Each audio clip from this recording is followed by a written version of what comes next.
কিন্তু এখন ভালো লাগে, এখন ভালো লাগে। কারণ আমি প্রতিবন্ধী হয়ে ফিগরি ইউনিয়নে থাপলা প্রতিবন্ধী উন্নয়ন সংগঠন নামে একটি সংগঠনকে পরিচালনা করছি। যখন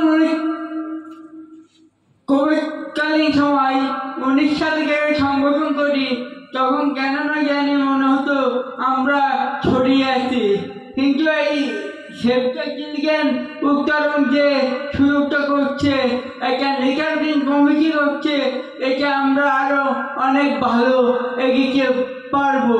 আগে আমরা বিক্ষেপ করছিলাম, এখন আমরা বিস্তৃত আমাদের সাক্ষীর শক্তি আমরা যুবরাই।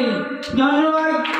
আমরা সাক্ষীরা ইউথ অ্যাপ্লিকেশন ফরম যেন অনেক বড় হয়, একদিন হয়তো উচ্চারণ সেভ দ্য চিলড্রেন আমাদের পাশে থাকবে না, কিন্তু আমাদের এই ইউথ অ্যাপ্লিকেশন ফরমটা অনেক বড় ফরম হবে।